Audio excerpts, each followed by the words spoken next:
Babe, I'm interested from a player's perspective.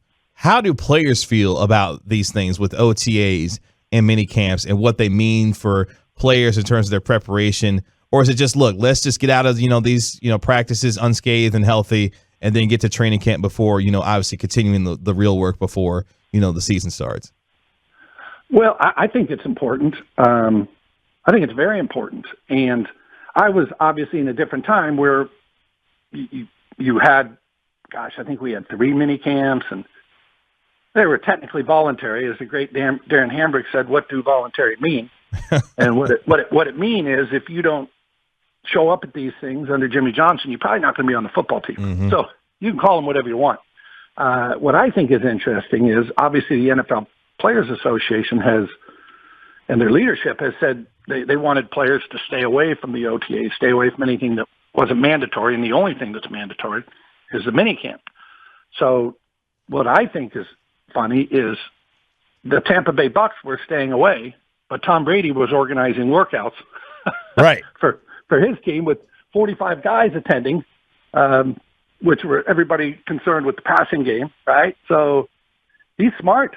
He's like, yeah, hey, we're not going in. But then he gets his group together and don't think they won't be ready, when they face the Cowboys on that September 9th, that Thursday night opener.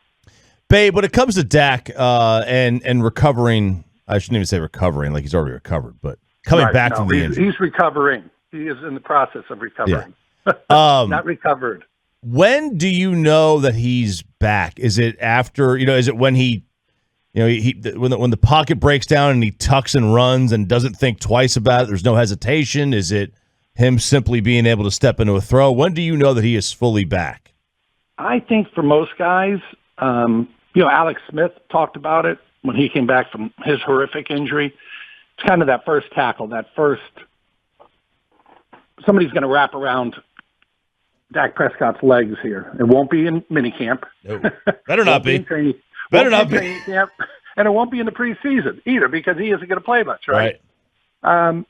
So that first game, when somebody goes down low on him and wraps that ankle around and he gets back up and says, oh, okay.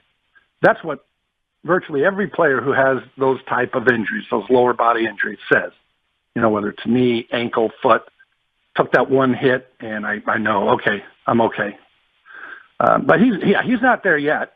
But obviously you're hoping he will be by the opener, September 9th. The amazing thing to me is when you saw that injury and everybody saw it, to think that you're back doing what he's doing 6 months later or whatever it's been, mm-hmm. It's just, it's incredible the way they are able to repair guys now.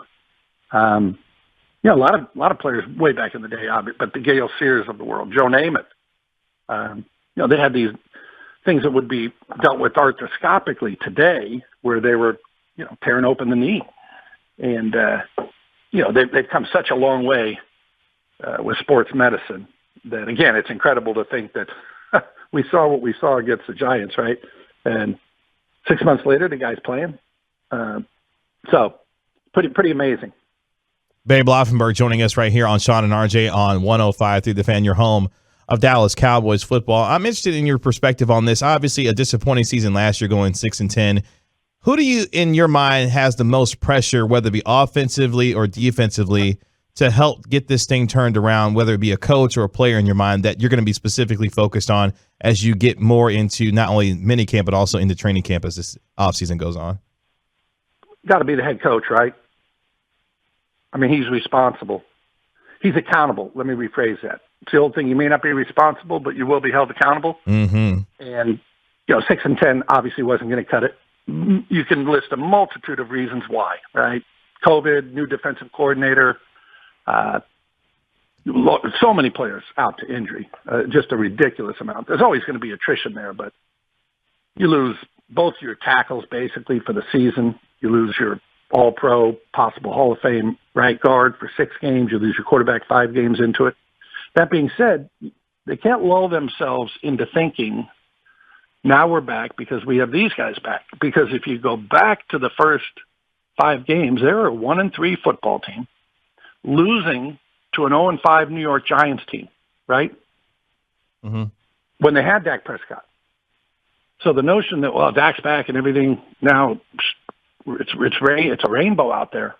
You got to be careful. You got to guard against that because, again, and it was Andy Dalton that let him back in that Giants game because obviously Dak had been injured and he was out. So I think you got to be real careful of saying, well, now we got Dak, and so here we go.